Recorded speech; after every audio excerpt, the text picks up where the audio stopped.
तो hello student, आज हम लोग देखेंगे क्लास 10वां का हिंदी में दो बुक होता है। जो दूसरा बुक है कृतिका, उसका चैप्टर नंबर 1, जिसका चैप्टर का शीर्षक है माता का आंचल, जो इनके लेखक है सी पूजन सहाय।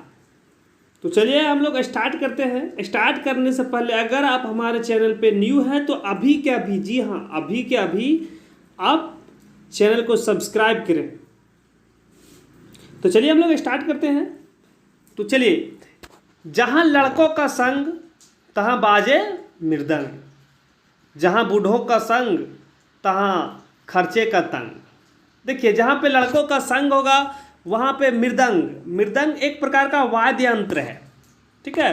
तहाँ बाजे मृदंग, जहाँ बूढ़ों का संग, जहाँ पे बूढ़े लोग होंगे वो अपने घरेलू चीज़ के बारे में चर्चा करेंगे, इसलिए तहाँ खर्चे का तंग।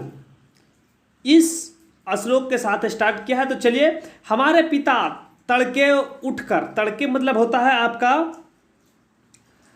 सवेरे, सुबह सुबह, हमारे पिता तड़के उठकर निबट नहाकर पूजा करने बैठ जाते हैं। हम बचपन से ही उनके अंग लग गए थे। लेखक कह रहा है कि हमारे जो पिताजी हैं वो सुबह उठते हैं, सुबह उठने के बाद नहाकर वो पूजा करने बैठ जाते हैं, और लेखक बचपन से ही पिता के साथ लगे थे। माता से केवल दूध पीने तक का नाता था, और अपने माँ से दूध पीने तक का ही नाता था। इसीलिए पिता के साथ ही हम भी बाहर की बैठक में ही सोया करते थे। और ये होता है कि बुजुर्ग लोग होते हैं या फिर गार्जियन जो होते हैं वो बाहर में सोते हैं, क्योंकि अपने घर के देख रेख के लिए वो बाहर में सोते थे। वही लेखक कहता है कि माँ का दूध पीने तक का ही नाता था। उसके बाद पिता के साथ, पिता जहाँ रहते हैं, जहाँ पे सोते थे वहीं पे हम जाके सो जाते थे। वह अपने साथ ही हमें भी उठाते और साथ ही नहला धुलाकर पूजा पर बिठा लेते। और क्या कह रहे हैं लेखक कि वह अपने साथ हमें भी उठाते, जिसमें पिताजी उठते थे उसमें हमें भी उठाते थे, और नहा धुलाकर पूजा पर, जिसमें पिताजी पूजा पे बैठते थे हमको भी पूजा पे बैठा देते थे। हम भभूत का तिलक लगा देने के लिए उनको दीक करने लगते थे। ये होता है कि जो तिलक होते हैं वो तिलक लगाने के लिए अपने पिता को फोर्स करते थे, वो दबाव डालते थे कि ना हमको भी लगा दीजिए, हमको भी लगा दीजिए। कुछ हंसकर, कुछ झुंझलाकर और कुछ डांट कर वह हमारे चौड़े लीलार मतलब होता है ललाट, जो यहाँ पे हम लोग ललाट जो है वहाँ पे, ठीक है, वहाँ पे लगा देते थे। हमारे चौड़े लीलार में त्रिपुंड होता है, 3 जो होते हैं, 3 लाइन वाले जो होते हैं, 3 लाइन वाले मतलब कि आकार, या फिर अर्धचंद्र का जो होता है वो मतलब कि ये लगा देते थे। उस प्रकार का हमारे ललाट पे तिलक लगा देते थे। हमारे लीलार में भभूत खूब खुलती थी, जो है, जो मतलब कि वो लगाते थे, तिलक जो लगाते थे उनके ललाट पे बहुत अच्छा खिलता था। सिर में लंबी लंबी जटाएं थी, भभूत रामने से हम खासे बम भोला बन जाते थे। पिताजी हमें बड़े प्यार से भोलेनाथ कहकर पुकारा करते थे। जब ललाट लगा देते थे तो भोलेनाथ की तरह हम भी देखने में लगते थे, इसलिए उनके पिताजी उनको बहुत प्यार से भोलानाथ कहकर पुकारा करते थे। पर असल में हमारा नाम था तारकेश्वर नाथ, और असल में ही मेरा नाम था तारकेश्वर नाथ। हम भी उनको बाबूजी कहकर पुकारा करते थे, और माता को मैया। वो है जो लेखक कह रहे हैं कि पिताजी को बाबूजी कहते थे और माता को मैया कहकर हम पुकारते थे। जब बाबूजी रामायण का पाठ करते तब हम उनकी बगल में बैठे बैठे आईने में अपना मुंह निहारा करते थे। जब पिताजी रामायण का पाठ करते थे तो वो लेखक कहता है कि हम उनके बगल में बैठकर जो आईने को देखा करते थे, अपने मुंह को आईने में देखा करते थे। जब वह हमारी ओर देखते तब हम कुछ लजाकर और मुस्कुराकर आईने नीचे रख देते थे। जब पिताजी हमारे ओर देखते थे तो हम लजा जाते थे, लजाकर या फिर मुस्कुराकर जो आईना हमारे हाथ में उनको नीचे रख देते थे, वह भी मुस्कुराकर पढ़ते थे। पूजा पाठ कर चुकने के बाद वह राम राम लिखने लगते थे। जब पूजा पाठ खत्म हो जाता था तो पिताजी क्या करते थे, वो राम राम लिखने लगते थे। अपने एक राम नाम बाही पर 1000 राम नाम लिखकर वह उसे पाठ करने की पोथी के साथ बांध रख देते थे।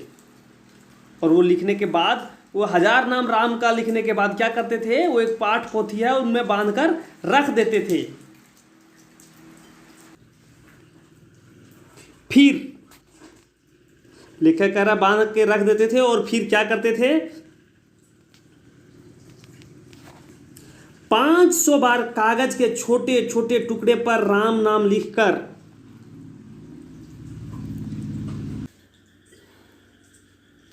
500 बार कागज पर छोटे छोटे टुकड़े पर राम का नाम लिखकर आटे की गोलियों में लपेटते और उन गोलियों को लेकर गंगा जी की ओर चल पड़ते थे। लेखक कहता है कि जो मेरे पिताजी हैं वो क्या करते थे कि 1000 बार लिखने के बाद वो रख देते थे, उसके बाद 500 बार कागज के छोटे छोटे टुकड़े पर राम का नाम लिखकर आटे की गोलियों, जो आटा होता उनका गोलियां बनाया और उसमें लपेट कर गंगा जी की ओर चल पड़ते थे। उस समय भी हम उनके कंधे पर विराजमान रहते थे। लेखक कह रहा है कि उस समय भी अपने पिताजी के कंधे पर बैठे रहते थे। जब वह गंगा में एक एक आटे की गोलियां फेंक कर मछलियों को खिलाने लगते, तब भी हम उनके कंधे पर ही बैठे बैठे हंसा करते थे। जो वो गोली बनाया और गंगा के किनारे जाने के बाद वो गोली जो है फेंक कर मछलियों को खिलाने लगते थे, तब उस टाइम तक अपने पिताजी के कंधे पर बैठकर हंसा करते थे, हंसते रहते थे। जब वह मछलियों को चारा देकर घर की ओर लौटने लगते, तब बीच रास्ते में झुके हुए पेड़ों की डालों पर हमें बिठाकर झुलाते थे। लेखक कह रहा है कि जब हम लोग मछली को दाना खिलाने के बाद, चारा खिलाने के बाद घर की ओर वापस लौटते थे तो होता था कि लौटते समय झुके पेड़ जो थे उनके डालियों पर बैठाकर उनके पिताजी उनको झुलाया करते थे। कभी कभी बाबूजी हमें कुश्ती भी लड़ते थे। कभी कभी बाबूजी है जो लेखक से कुश्ती भी लड़ा करते थे। वह स्थिर होकर हमारे बल को बढ़ावा देते और हम उनको पछाड़ देते थे।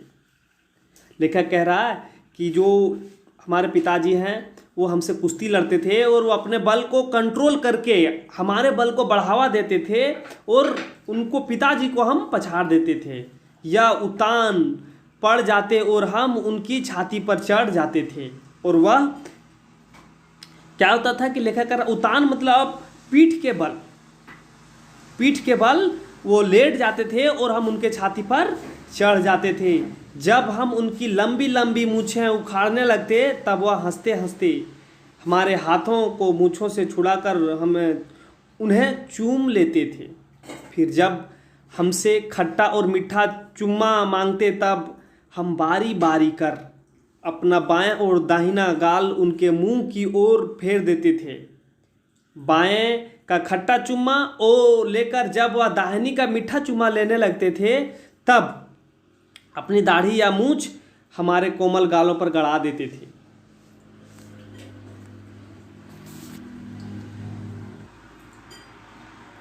हमारी कोमल गालों पर गड़ा देते थे। हम झुंझुलाकर फिर उनकी मूंछ नोचने लगते थे। जब गड़ाते थे तो थोड़ा सा गुस्सा, जो प्यार का गुस्सा होता है उस प्रकार के गुस्से से लेखक क्या होता कि झुंझुलाकर उनके मूंछ को नोचने लगते थे, खींचने लगते थे। इस पर वह बनावटी रोने लगते थे और हम अलग खड़े खड़े खिलखिलाकर हंसने लगते थे। उनके साथ हंसते हंसते जब हम घर आते तब उनके साथ ही हम भी चौके पर खाने बैठते थे। वह हमें अपने ही हाथों से फूल के एक कटोरे में गोरस और भात सान कर खिलाते थे। सान कर मतलब मिलाकर, ठीक है, मिलाकर लपेट कर या फिर गूंथ कर जिसको कहते हैं। तो यहाँ पे लेखक कह रहा है कि वो अपने हाथों से हमें, पिताजी अपने हाथों से सान कर उनको खिलाया करते थे।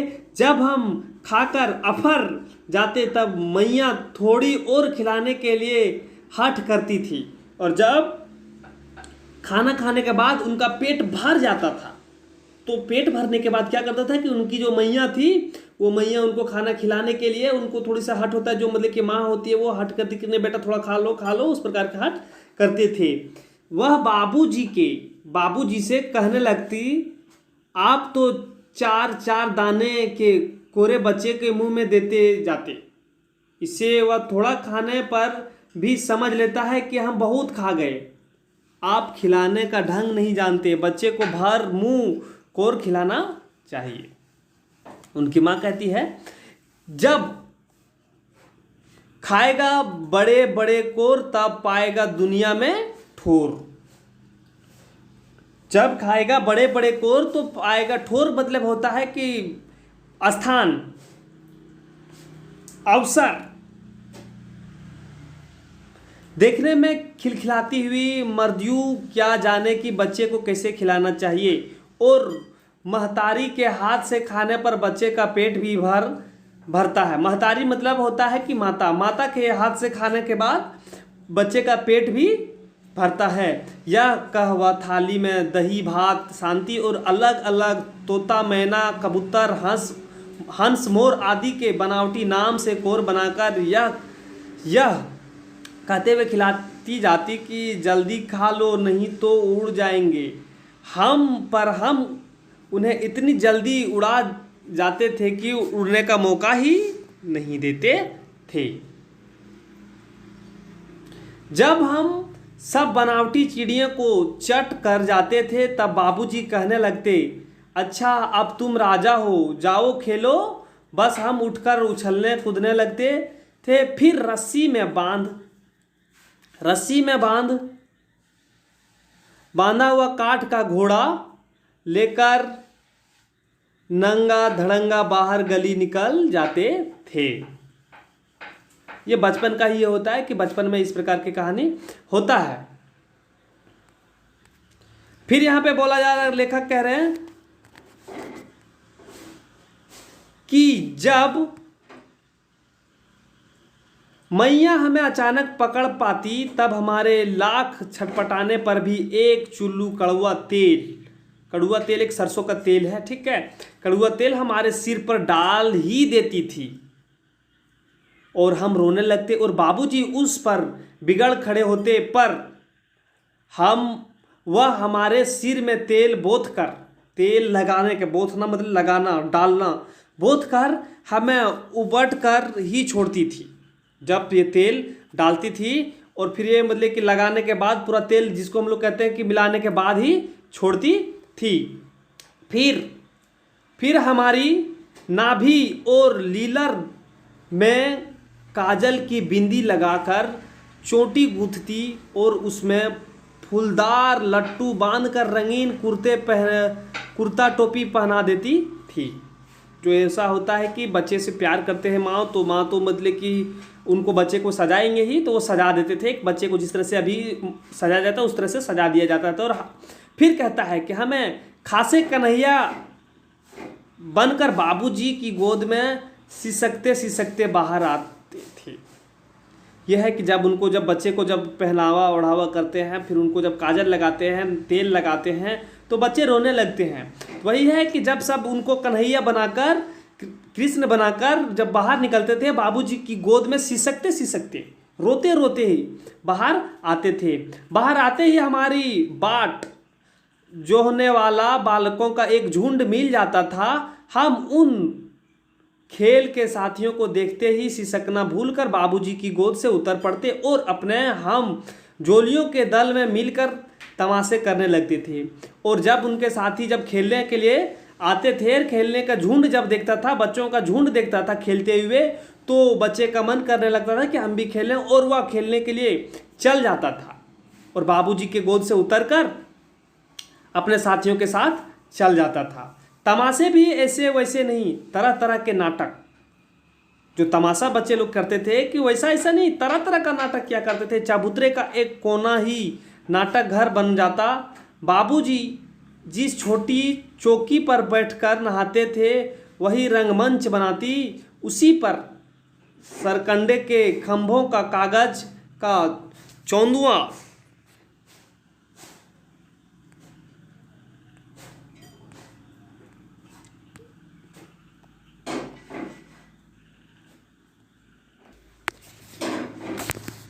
चौंधुआ तानकर मिठाई की दुकान लगाई जाती।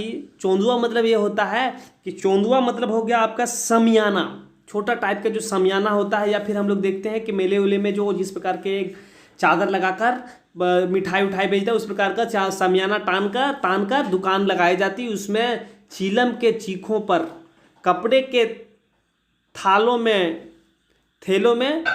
में ढेले के लड्डू, बच्चे लोग जिस प्रकार से खेलते हैं, ढेले के लड्डू है, पत्तों की पूरी कचौरियाँ है, पत्ता जो है उनको पूरी कचौरियाँ माना गया है। गिल्ली मिट्टी की जलेबियाँ बनाया गया है। फूटे घड़े के टुकड़ों के बतासे, और जो फूटे घड़े होते हैं उनका जो टुकड़ा होता है उनको बतासा बनाया गया है। आदि मिठाई सजाई जाती। ठिकारों के बटखरे और जस्ते के छोटे छोटे टुकड़े के पैसे बनते। हम ही लोग खरीदते और हम ही लोग दुकानदार। बाबूजी भी 2-4 गोरखपुरिया पैसा खरीद लेते थे, और बाबूजी भी बच्चे लोग के साथ खेलने के लिए कुछ भी वो खरीद लेते थे। थोड़ी देर में मिठाई की दुकान बढ़ाकर हम लोग घरौंदा बनाते थे। धूल की मोड़ दीवार बनाती और तिनके का छप्पर, दातुन के खंभे, दिया सलाई की पेंटिंग के किवाड़, घड़े के मुहड़े की चूल्हा चक्की, दिए की कढ़ाई और बाबूजी की पूजा वाली आचमानी कलछी बनाती थी। जो लेखक कह रहा है कि जो जिस प्रकार से बच्चे एक अपना घर बनाते थे, घर बनाने के बाद जिस प्रकार से घर में जो जो कार्य होता था, उस प्रकार के लोगों उस प्रकार के चीज़ को अपने जुगाड़ के माध्यम से बनाते थे। पानी के घी, जो घी था वो पानी, धूल के पिसान और बालू की चीनी से हम लोग जयोनार कहने का मतलब है कि दावत, जयोनार मतलब दावत देते थे और दावत तैयार करते थे। हम ही लोग जयोनार करते और हम ही लोग जयोनार बैठती थी। जब पतंग बैठ जाती थी तब बाबूजी भी धीरे से आकर पतंग के अंत में जिमने मतलब भोजन या भोज पदार्थ, भोज करने के लिए बैठ जाते थे, खाने के लिए बैठ जाते थे। उनको बैठते देख ही हम लोग हंसकर और घरौंदे बिगाड़कर भाग चल जाते थे। वह भी हंसते हंसते लोटपोट हो जाते और कहने लगते थे, फिर कब भोज होगा भोलानाथ, कब भोज होगा भोलानाथ, पिताजी कहते थे। तो चलिए फिर हम लोग देखेंगे अगले पार्ट में जो बच गया है। फिर मिलते हैं अगले पार्ट में, तब तक के लिए अलविदा चाहता हूँ। अगर आप हमारे चैनल पे न्यू हैं तो चैनल को सब्सक्राइब करें, वीडियो अच्छा लगे तो लाइक करें, शेयर करें। फिर मिलते हैं अगले वीडियो में।